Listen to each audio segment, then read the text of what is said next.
The phone slipped from my hands like it weighed 1,000 pounds. Linda's words echoed in my mind. It already happened. My son Michael got married, and I wasn't there. I wasn't even invited. How does a father miss his own son's wedding? Let me take you back to where this all started. My name is Robert Mitchell, but everyone calls me Bob. I'm 52 years old, and I've been working at Morrison Auto Parts factory for the past 28 years. Same job, same routine, same lunch break, at exactly 12:15 every day. I live in Cedar Falls, a small town in Iowa, where everyone knows everyone, and secrets don't stay buried for long. My house sits on Maple Street, a quiet road lined with oak trees that have been there longer than I have. It's a modest 2-story home with white siding that needs a fresh coat of paint and a front porch where I drink my morning coffee while watching the neighbors walk their dogs. The house feels too big for just me, especially since Michael moved out 5 years ago after I got divorced from his mother, Patricia. Michael is my only son, and despite our complicated relationship, he's the most important person in my world.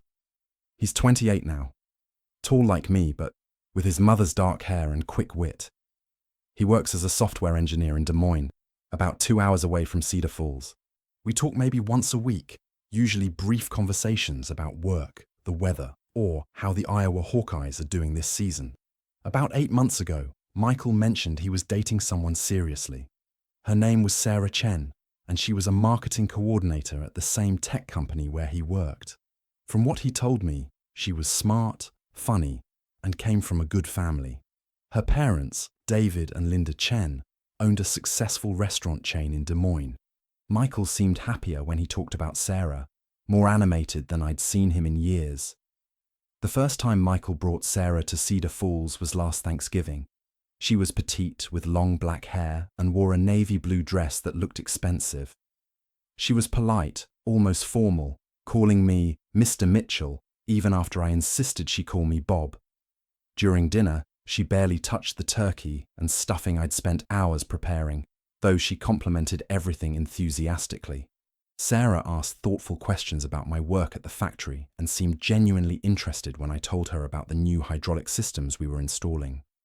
But there was something in her eyes, a distance that made me feel like I was being evaluated rather than welcomed into her life. When they left that evening, Sarah shook my hand at the door while Michael hugged me goodbye. "She seems nice," I told Michael over the phone the next week. "She is," he replied. But there was something guarded in his tone that I couldn't quite place. As winter turned to spring, Michael's calls became more frequent, but also more evasive. He'd mentioned going to nice restaurants with Sarah, weekend trips to Chicago, and meeting her extended family at various gatherings. I started to feel like I was watching my son's life through a keyhole, getting only glimpses of something much larger and more complex. In March, during one of our regular Sunday phone calls, Michael dropped the news I'd been hoping to hear. "Dad, I have something to tell you," he said, his voice carrying an excitement I hadn't heard since he was a kid. "I proposed to Sarah last weekend. She said yes." My heart swelled with pride and joy. "Michael, that's wonderful. Congratulations, son. I'm so happy for you both." "Thanks, Dad. We're thinking about having the wedding sometime this summer. Sarah wants something small and intimate." "Of course. Whatever makes you both happy. Do you need any help with the costs? I've got some money saved up, and I'd love to contribute." There was a pause on the other end. "That's really generous, Dad, but Sarah's family has it covered. They're pretty traditional about these things." I felt a small prick of disappointment, but pushed it aside. "Well, if you change your mind, the offer stands. I just want to be involved however I can." "I know, Dad. I appreciate that." Over the next few months, I found myself constantly thinking about the wedding. I imagined walking into a beautifully decorated venue, seeing my son in a tuxedo, maybe giving a speech about how proud I was of the man he'd become. I started saving extra money anyway, thinking maybe I could throw them a nice reception back here in Cedar Falls for my side of the family and friends. Whenever I'd call Michael to ask about wedding plans, his answers became increasingly vague. "We're still working out the details," he'd say. Or, "Sarah's handling most of the planning."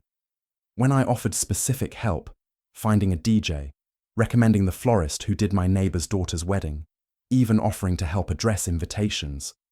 Michael would thank me, but say they had everything under control. By June, I still hadn't received an invitation. When I mentioned this to Michael, he assured me it was coming. The invitations are just running a little behind schedule, he explained. You know how these things go. But I didn't know how these things went. When I married Patricia 29 years ago, we planned everything together 6 months in advance. Every detail was discussed, every decision was joint, and both families were involved from the beginning. I started to worry that maybe I'd done something wrong. Had I offended Sarah somehow? Was Michael embarrassed by my blue-collar background? I replayed every interaction, every conversation, looking for clues about what I might have missed. My neighbour, Frank, who's been married for 43 years, tried to reassure me during one of our evening conversations over the fence between our backyards. Young people do things differently now, Bob, he said, while watering his tomatoes. Maybe they want something really small, just immediate family. But I am immediate family, I replied, feeling the words stick in my throat. The summer heat was particularly brutal that year. Cedar Falls was experiencing its hottest July on record, and the air conditioning at the factory kept breaking down. I'd come home each evening drenched in sweat, shower, and then sit on my front porch with a cold beer, watching the sun set behind the cornfields that stretched beyond the edge of town. It was during one of these quiet evenings in mid-July when I decided to take matters into my own hands. If Michael wasn't going to give me details about the wedding, maybe I could get information another way. I remembered Sarah mentioning that her mother, Linda, worked part-time at their family's restaurant, in addition to helping manage the business side of things. I looked up Chen's Garden online and found their phone number. The next morning, during my lunch break at the factory, I called from the payphone in the break room. My hands were surprisingly nervous as I dialed. Chen's Garden, this is Linda speaking. Hello, Mrs. Chen. This is Bob Mitchell, Michael's father. Oh, hello, Mr. Mitchell. How nice to hear from you. Her voice was warm, but carried that same formal politeness I remembered from Sarah. We exchanged pleasantries about the weather and how business was going at the restaurant. Then I took a deep breath and asked the question that had been keeping me awake at night. I was wondering if you could tell me when the wedding is scheduled. I know Michael mentioned summer, but I haven't received my invitation yet, and I want to make sure I request the time off work. The silence on the other end of the line stretched so long that I thought we might have been disconnected. Mrs. Chen? Are you still there? Yes, I'm here. Her voice had changed, become careful and measured. Mr. Mitchell, I think there might be some confusion. The wedding already happened. Sarah and Michael got married 3 weeks ago. The payphone receiver felt like it was going to slip from my suddenly sweaty palm. The noise of the factory floor, the hum of machinery, the conversations of my co-workers, all seemed to fade into a distant buzz. I'm sorry, what did you say? They had a small ceremony at our home, very intimate, just immediate family. I assumed you knew. I leaned against the wall of the break room, trying to process what I was hearing. My son had gotten married 3 weeks ago, and I hadn't even known it was happening. No, I didn't know. Michael never mentioned a specific date. Another long pause. When Linda spoke again, her voice was gentler, tinged with what might have been sympathy or embarrassment. Mr. Mitchell, I think perhaps you should speak with Michael about this. I don't want to get in the middle of family matters. Of course.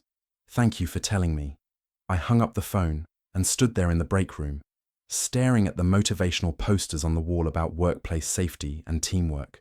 My co-workers continued their conversations about weekend plans and overtime shifts, completely unaware that my world had just shifted on its axis. I couldn't concentrate for the rest of the workday. Every time I tried to focus on the hydraulic press I was operating, my mind wandered back to Linda's words. It already happened. How does a father miss his son's wedding? How does a son get married without inviting his father? That evening, I sat on my front porch longer than usual, watching the fireflies begin their nightly dance across my front yard. Mrs. Henderson next door waved from her garden where she was picking tomatoes for dinner. I waved back automatically. but inside I felt hollow, like something essential had been carved out of me. I knew I needed to call Michael, but I kept putting it off. What do you say to your son when you discover he got married in secret? How do you ask why you weren't invited to the most important day of his life? Finally, around 9 o'clock, I went inside and dialed his number. The phone rang 4 times before he answered. "Hi, Dad. How's everything?" His voice sounded normal, casual, as if nothing had changed, as if he hadn't gotten married 3 weeks ago without telling me. "Michael, I need to ask you something." "Sure, what's up?" I took a deep breath. "I spoke with Sarah's mother today. She told me you two got married 3 weeks ago." The silence that followed was even longer than the one I'd experienced with Linda. I could hear the sound of a television in the background, maybe the evening news. "Dad, I can explain. I hope so, because I'm having a hard time understanding how my son got married. And I wasn't there. It wasn't supposed to happen like this. We were planning something for later in the summer, but Sarah's grandmother got really sick. She's 94 and in hospice care. Sarah wanted her to be at the wedding, so we moved everything up and had a small ceremony at her parents' house." His explanation sounded reasonable, but it didn't address the core issue. "Michael, why wasn't I invited? Even if it was last minute, you could have called me. I would have driven to Des Moines in a heartbeat." Another pause. When he spoke again, his voice was quieter, more strained. "Dad, it's complicated." "Then uncomplicate it for me." I heard him sigh, a long exhale that seemed to carry years of unspoken tension. "Sarah's family, they have certain expectations. The wedding was very traditional, very formal. Her parents invited their business associates, people from their social circle. It was important to them that everything be a certain way, and I didn't fit that certain way.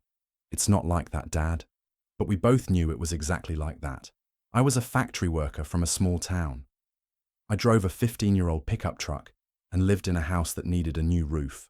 Sarah's family owned restaurants and probably had more money in their checking account than I made in a year. "Michael, I raised you better than this. I taught you that family comes first, that you don't abandon the people who love you because it might be inconvenient or embarrassing." "You're not embarrassing, Dad." "I never said that. You didn't have to say it. Your actions said it loud and clear." The conversation continued for another 20 minutes, but neither of us was really communicating anymore. Michael made more excuses, I expressed more hurt and anger, and we ended up further apart than when we started. When we finally hung up, I felt exhausted and empty. I didn't sleep well that night. I kept thinking about all the moments I'd missed, watching Michael put on his tuxedo, walking him down the aisle since his mother wouldn't be there to do it, giving a toast, dancing with the bride, meeting Sarah's extended family, celebrating the beginning of my son's new life. The next few days passed in a blur of routine punctuated by moments of unexpected grief. I'd be fine one minute, focused on work or mowing the lawn, and then suddenly I'd remember that I'd missed my son's wedding, and the pain would hit me fresh. Frank noticed my mood when we ran into each other at the hardware store that Saturday. "You look like someone stole your dog, Bob. Everything okay?" I found myself telling him the whole story while we stood in the power tools aisle.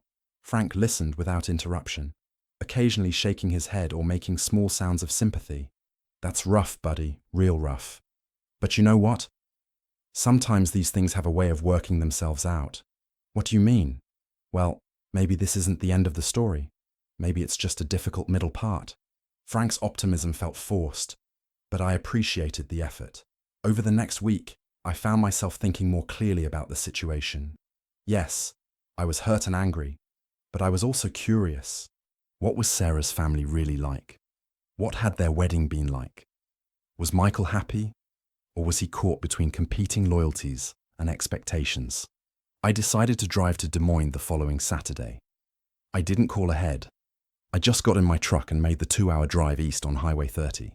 I'd been to Michael's apartment a few times before, a modern complex near the tech district, with amenities like a fitness center and a pool that seemed luxurious compared to my simple life in Cedar Falls. When I knocked on his door, Michael answered, wearing sweatpants and a t-shirt from his college. His hair was messy, and he looked like he'd been sleeping in despite it being nearly noon. "Dad, what are you doing here?" I was in the neighborhood, I said, which was obviously a lie since Cedar Falls was 2 hours away, and there was no reason for me to be in Des Moines except to see him. Come in, he said, stepping aside. The apartment looked different than I remembered. There were new touches everywhere. Elegant throw pillows on the couch, expensive-looking artwork on the walls, a dining room table that appeared to be made of real wood, rather than the particle board furniture Michael had owned before. Sarah's at work, he said, following my gaze around the room. She's covering for someone at the restaurant today. The apartment looks nice. Different. Yeah, Sarah has good taste. She's been helping me upgrade a few things. We sat down on the couch, and for the first time in weeks, we had a real conversation. Not about the wedding or hurt feelings, but about his work, the projects he was developing, the new responsibilities he'd taken on since getting married. As he talked, I could see glimpses of the excited, passionate person he used to be when he was younger. You sound happy, I said, when he finished describing a software program he was developing. I am happy, Dad. Really happy. Sarah challenges me, makes me want to be better. That's what a good partner should do. We talked for about an hour before Sarah came home. She walked through the front door, carrying bags from an upscale grocery store, wearing a yellow sundress and looking effortlessly put together, despite having spent the morning working at her family's restaurant. Mr. Mitchell, she said, her surprise evident. I didn't know you were visiting. I was in the area. I repeated the same lie I'd told Michael. Sarah set down her grocery bags and joined us in the living room. For the next few minutes, the conversation was polite, but stilted. We talked about the weather, my drive from Cedar Falls, and how business was going at Chen's Garden. Then Sarah did something unexpected. She looked directly at me and said, Mr. Mitchell, I owe you an apology. Michael looked surprised. Sarah, you don't need to. Yes, I do. She turned back to me. I know you must be hurt that you weren't at our wedding. That wasn't fair to you, and I'm sorry. Her directness caught me off guard. I'd expected continued politeness, maybe some awkward small talk before I made an excuse to leave. Instead, she was addressing the elephant in the room head-on. I appreciate that, I said carefully. My family has very specific traditions about weddings. When my grandmother got sick and we had to move everything up, my mother took over the planning completely. She invited people based on what she thought was appropriate. And I wasn't appropriate? Sarah's cheeks flushed slightly. It wasn't personal. My mother doesn't really understand families that are structured differently than ours. Structured differently. She assumes that divorced parents create complicated dynamics. She was trying to avoid potential awkwardness or conflict. I felt a flash of anger. Did anyone think to ask what I might want? Or what Michael wanted? Sarah glanced at Michael, who was looking increasingly uncomfortable. That's where I made my mistake, she continued. I should have insisted that you be included, regardless of what my mother thought was best. Michael wanted you there, but I was so focused on keeping my family happy that I didn't consider how our decision would affect you. Her honesty was refreshing, even if the situation itself was still painful. I know this doesn't fix anything, she added, but I wanted you to know that it wasn't about you personally. It was about my family's narrow view of how things should be done. Michael finally spoke up. Dad, I should have stood up to them. I should have insisted you be invited, even if it meant disappointing Sarah's parents. For the first time since Linda's phone call, I felt like we were having an honest conversation about what had really happened. I appreciate you both saying that, I said. But what I don't understand is why this had to be such a secret. Even after it happened, you could have told me. Sarah and Michael exchanged glances. We were planning to tell you, Michael said. But then time passed, and it became harder and harder to bring up. How do you call your father and say, "Oh, by the way, I got married last month"? You just say it, I replied. You trust that the people who love you will find a way to deal with disappointment and hurt feelings because the relationship matters more than any single event. We talked for another hour, and slowly, some of the tension began to ease. Sarah told me more about her family's background, how her parents had immigrated from Taiwan when she was young, and built their restaurant business from nothing. Their success had come with certain social expectations and pressures that she was still learning to navigate as an adult. Michael admitted that he'd been torn between wanting to include me and not wanting to create conflict with Sarah's family so early in their relationship. He'd chosen what seemed like the path of least resistance, not realizing that avoiding conflict with one family meant creating it with another. As I prepared to leave, Sarah asked if I'd like to come to dinner the following weekend. Not at a restaurant, but at their apartment, where she could cook for me and we could have a chance to get to know each other better without the pressure of formal occasions or family expectations. I'd like that, I said, and meant it. The drive back to Cedar Falls gave me time to process everything I'd learned. I was still hurt that I'd missed the wedding, but I understood better why it had happened. More importantly, I could see that Michael and Sarah were committed to building a relationship with me going forward, rather than just explaining away what had happened in the past. When I got home, I called Patricia, my ex-wife. Despite our divorce, we'd maintained a civil relationship, particularly when it came to matters involving Michael. I told her about the secret wedding and the conversations I'd had with both Michael and Sarah. "I'm not surprised," Patricia said after I finished the story. "Michael has always avoided confrontation, even when he was little. Remember how he used to hide bad test grades rather than just tell us about them? This is a bit more significant than a failed math quiz, Patricia." "True, but the pattern is the same. He doesn't handle difficult conversations well, especially when he feels caught between competing loyalties. So what do I do now?" "You do what you've always done, Bob. You love your son and you be patient while he figures out how to be a better man." The following Saturday, I drove back to Des Moines for dinner. Sarah had prepared an elaborate meal, homemade pasta with a sauce that had been simmering all day, fresh bread, and a salad with vegetables from the local farmer's market. The table was set with cloth napkins and real wine glasses, the kind of attention to detail that I was starting to recognize as Sarah's signature. During dinner, I learned more about both of them than I had in the previous year of brief phone conversations. Sarah told me about her work in marketing, her plans to eventually help expand her family's restaurant business, and her passion for photography. Michael talked about his long-term career goals and his dream of eventually starting his own software development company. They asked about my work at the factory, but not in the polite, dismissive way that some people do when they're just being courteous. They seemed genuinely interested in the technical aspects of manufacturing, the challenges of managing production schedules, and the relationships I'd built with co-workers over nearly 3 decades. "I never really understood what you did," Michael admitted.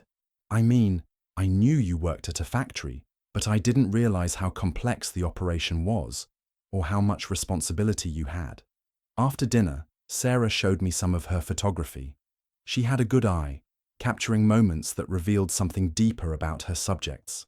An elderly man feeding pigeons in a park, children playing in a fountain, a woman reading on a bench with sunlight streaming through the trees behind her. "These are really good," I said, and meant it. "Have you ever thought about displaying them somewhere?" "Sarah's too modest," Michael said. "I keep telling her she should have a showing at one of the galleries downtown." As the evening progressed, I began to see my son's relationship more clearly. Sarah challenged Michael intellectually and creatively, encouraging him to think bigger about his career and his life. At the same time, Michael provided stability and emotional support that helped Sarah navigate the pressures of her family's expectations and her own ambitions. When I left that evening, Sarah hugged me goodbye instead of shaking my hand. It was a small gesture, but it felt significant. Over the next few months, our relationship continued to develop. I started driving to Des Moines once or twice a month for dinner or just to visit. Sometimes Sarah would cook. Other times we'd go out to restaurants where I could see her interact with servers and managers. Always polite and considerate, but clearly knowledgeable about the food service industry. Michael and Sarah also made trips to Cedar Falls, usually staying overnight in the guest bedroom I'd set up after my divorce. Sarah seemed to enjoy the slower pace of small-town life, taking walks around the neighborhood and chatting with my neighbors. Mrs. Henderson particularly took a liking to her, teaching her about growing tomatoes and sharing stories about Cedar Falls history. In October, about 3 months after I'd learned about their secret wedding, Sarah approached me with an idea. "Mr. Mitchell," she said during one of their visits to Cedar Falls, "I've been thinking about something, and I wanted to run it by you." "What's that?" "My family has a tradition of hosting a big celebration for Chinese New Year every February. It's usually just family and close friends, but I was wondering if you'd like to come this year. I think it would be good for you to meet my parents properly, in a less formal setting." The invitation surprised me. After everything that had happened, I wasn't sure Sarah's parents would want me at their family celebration. "Are you sure your mother would be comfortable with that? I've already talked to her about it. She feels bad about how the wedding situation was handled, and she wants a chance to get to know you better." Chinese New Year fell on a Saturday in early February. I drove to Des Moines that morning, stopping first at Michael and Sarah's apartment before heading to her parents' house. Sarah had coached me on basic etiquette, bringing a gift, removing my shoes at the door, and being prepared for a lot of food and a lot of relatives. The Chen family home was larger than I'd expected, a 2-story colonial in an upscale suburb with a circular driveway and professionally maintained landscaping. Cars were already parked along the street when we arrived, and I could hear voices and laughter coming from inside. Linda Chen met us at the door, wearing a red silk dress that I learned later was traditional for New Year celebrations. She was warmer than I remembered from our brief meeting at Thanksgiving, greeting me with a smile that seemed genuinely welcoming. "Mr. Mitchell, thank you for coming. We're so glad you could join us." The house was filled with 3 generations of family members, from Sarah's elderly grandmother in her wheelchair to toddlers running around in red outfits. The dining room table was covered with dishes I'd never seen before: dumplings, whole fish, various stir-fried vegetables, and sweets that looked like small works of art. David Chen, Sarah's father, turned out to be a soft-spoken man with calloused hands that suggested he still did physical work despite owning multiple restaurants. He asked thoughtful questions about my job at the factory and seemed impressed when I described some of the efficiency improvements I'd implemented over the years. "Manufacturing and restaurants have more in common than people think," he said. "Both require attention to detail, good timing, and the ability to solve problems quickly." Throughout the evening, various family members made an effort to include me in conversations. Sarah's cousin asked about life in Cedar Falls. Her uncle wanted to know about Iowa agriculture, having heard that our state produced most of the nation's corn and soybeans. Even Sarah's grandmother, who spoke limited English, smiled and nodded when Sarah translated that I was Michael's father. But the most meaningful moment came when Linda Chen pulled me aside later in the evening. "Mr. Mitchell, I owe you an apology about the wedding," she said quietly. "I made assumptions about what would be best for everyone, and I was wrong. Michael talks about you often, and it's clear that you're an important part of his life. I should have made sure you were included." "I appreciate that, Mrs. Chen. I know you were trying to do what you thought was right. Sarah has helped me understand that families can be complicated and still be loving. Your relationship with Michael is different from what I expected, but it's also stronger than I realized." As the evening wound down, I found myself thinking about how much had changed since that devastating phone call in July. I'd gone from feeling completely excluded from my son's life to being welcomed into his new extended family. The hurt from missing the wedding would probably never completely disappear, but it was being balanced by new relationships and new understanding. Michael and Sarah drove me back to their apartment that night, and we sat up late talking about the evening. Sarah was excited that her family had embraced me so warmly, and Michael seemed relieved that the tensions from the past year were finally beginning to resolve. "Dad," Michael said as I was getting ready to leave the next morning, "I know I handled everything badly with the wedding. I wish I could go back and do it differently." "You can't go back," I replied, "but you can do better going forward. And it seems like you're already doing that. Sarah and I have been talking about having some kind of celebration here in Iowa, something that includes your side of the family and our friends from work. It wouldn't be another wedding, but maybe an anniversary party, or just a big dinner to celebrate us being married." The idea appealed to me more than I expected. "I'd like that, and I'd like to help plan it if you'll let me." "We were hoping you'd say that." As I drove home to Cedar Falls that Sunday morning, I thought about Frank's words from months earlier. Sometimes these things have a way of working themselves out. He'd been right, though the resolution had required effort and honesty from everyone involved. The celebration Michael and Sarah mentioned became a reality that spring. We held it at the Cedar Falls Community Center on a Saturday evening in May. Sarah's parents drove over from Des Moines, bringing several dishes from their restaurant. I invited my co-workers from the factory, my neighbors, and some of Michael's old friends from high school who still lived in the area. Patricia even came, flying in from Phoenix, where she'd moved after our divorce. It was the first time she and I had been in the same room for more than a few minutes in over 5 years. But the occasion made it feel natural rather than awkward. I gave the toast I'd been mentally preparing since Michael first told me about his engagement. I talked about watching him grow up, about being proud of the man he'd become, and about welcoming Sarah into our family. When I finished, there wasn't a dry eye in the room, including my own. Sarah's father also spoke, thanking me for raising a son who treated his daughter with love and respect. He talked about the importance of family, regardless of how that family was structured, and about learning to appreciate different perspectives and backgrounds. But perhaps the most meaningful moment came when Sarah approached me during the dancing portion of the evening. "Mr. Mitchell, would you do me the honor of a father-daughter dance?" It wasn't something we'd planned, but as we swayed to a slow song while Michael danced with his mother nearby, I felt like some essential piece had finally fallen into place.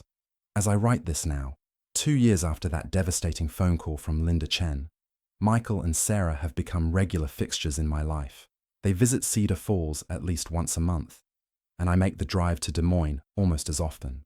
Sarah calls me Dad now instead of Mr. Mitchell, and she's taught me to make dumplings from scratch. Michael and I have grown closer than we've been since he was a teenager. We talk about more than just surface-level topics now. His fears about starting a family, his dreams of entrepreneurship, his ongoing efforts to balance different family expectations and loyalties. Last month, Sarah told me they're expecting their first child, a girl due in the fall. They've asked me to be involved as much as I want to be, and they're already making plans to bring the baby to Cedar Falls regularly so she can grow up knowing her grandfather. "What will she call you?" Sarah asked during our conversation about the pregnancy. "Grandpa, I hope." "Grandpa it is." Looking back, I realized that missing Michael's wedding was one of the most painful experiences of my adult life, but it also led to deeper conversations, stronger relationships, and a better understanding of what family really means. Sometimes the worst moments in our lives create space for the best ones to follow. The phone call that shattered my assumptions about my relationship with my son ultimately became the beginning of something better. Not perfect, because families are never perfect, but honest and loving, in a way that we hadn't achieved before. I learned that being included isn't just about being invited to events. It's about being valued, understood, and considered in the decisions that matter. Michael learned that avoiding difficult conversations doesn't make them go away. It just makes them more difficult when they finally happen. And Sarah learned that expanding her definition of family didn't diminish her loyalty to her parents and their traditions. It enriched everyone's experience. The wedding I missed would have been one day. The relationships we've built since then will last a lifetime. Sometimes when I'm sitting on my front porch in the evenings, watching the fireflies dance across my yard, I think about that phone call and Linda Chen's words. It already happened. At the time, those words felt like an ending. Now I understand they were actually a beginning.